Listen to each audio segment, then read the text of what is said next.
ذرا سوچیں کہ آپ قرض میں ڈوبے ہوئے ہیں اور آپ کو لگتا ہے کہ آپ جتنا بھی کوشش کریں یہ ختم نہیں ہوگا۔ یہی حالت فرح کی تھی۔ فرح ہر ماہ 35,000 روپے کماتی تھی اور خاندان اور دوستوں سے لیے گئے قرضوں کا سامنا کر رہی تھی۔ جب حالات بہت بگڑ گئے اور ٹینشن اور سٹریس کی وجہ سے ذہنی صحت خراب ہونے لگی تو فرح نے فیصلہ کیا کہ وہ قدم بقدم اس صورتحال کو بدلیں گی۔ فرح نے سب سے پہلے اپنے تمام قرضوں کی فہرست بنائی۔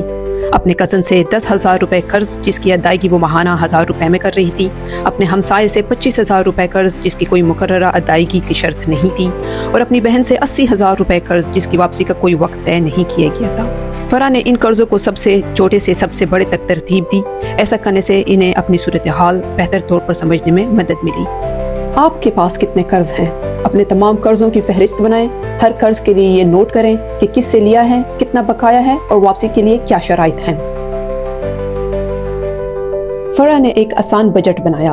اپنے 35,000 روپے کی آمدنی میں سے 30,000 روپے ضروری اخراجات جیسے کرایہ، کھانے اور بجلی کے لیے مختص کیے، 3,000 روپے قرض کی ادائیگی کے لیے رکھے اور 2,000 روپے ایمرجنسی اور سیونگ کے لیے مختص کیے۔ ایک واضح بجٹ نے انہیں توجہ مرکوز رکھنے میں مدد دی۔ کیا آپ کے پاس بجٹ ہے؟ اپنی آمدنی کا جائزہ لیں اور ضروری اخراجات، قرض کی ادائیگی اور سیونگ کے لیے حصے مختص کریں۔ فرح نے ان لوگوں سے بات کی جن سے انہوں نے قرضہ لیا تھا۔ اپنے کزن سے انہوں نے 1,000 روپے ماہانہ ادائیگی جاری رکھنے کا وعدہ کیا۔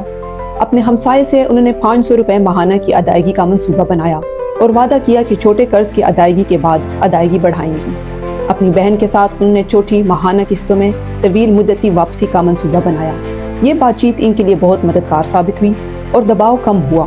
کیا آپ نے ان لوگوں سے بات کی ہے جن سے آپ نے قرض لیا ہے؟ اپنے قرض دہندگان سے ایمانداری سے بات کریں اور ایسی شرائط تجویز کریں جو آپ پوری کر سکیں۔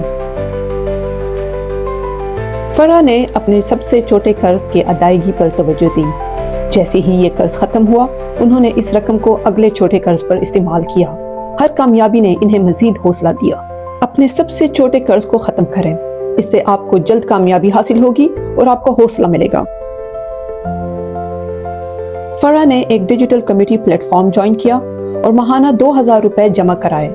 اپنی باری پر انہیں ایک بڑی رقم ملی جسے انہوں نے اپنے ہمسائے کے قرض کو کم کرنے کے لیے استعمال کیا۔ ڈیجیٹل پلیٹ فارمز یا مقامی کمیٹیوں کا استعمال کریں تاکہ آپ اپنی ادائیگیوں کو تیز کر سکیں۔ فرح نے ہر ہفتے 500 روپے بچائے۔ کچھ عرصے بعد یہ رقم 2,000 روپے ماہانہ ہو گئی، جو انہیں غیر متوقع اخراجات کے لیے نئے قرض لینے سے بچانے میں مددگار ثابت ہوئی۔ ہر ہفتے تھوڑی سی رقم بچانا شروع کریں۔ یہ ایمرجنسی فنڈ آپ کے لیے سیفٹی نیٹ بن جائے گا۔ ہر بار جب فرح نے کوئی قرض ختم کیا تو انہوں نے اپنی فیملی کے ساتھ چھوٹا سا جشن منایا۔ یہ کامیابیاں انہیں مسلسل محنت کرنے کی ترغیب دیتی رہیں۔ اپنی کامیابیوں کا جشن منائیں۔ ہر قرض ختم ہونے پر خود کو یاد دلائیں کہ آپ کتنی دور آ چکے ہیں۔ فرح کی کہانی یہ ثابت کرتی ہے کہ مستقل مزاجی اور ایک واضح منصوبے کے ساتھ آپ اپنے قرضوں پر قابو پا سکتے ہیں۔ آج ہی اپنی مالی حالت بہتر کرنے کے لیے پہلا قدم اٹھائیں۔ اس کہانی کو دوسروں کے ساتھ شیئر کریں، زن سینٹر کو سبسکرائب کریں اور اپنی مالی آزادی کی جانب پہلا قدم اٹھائیں۔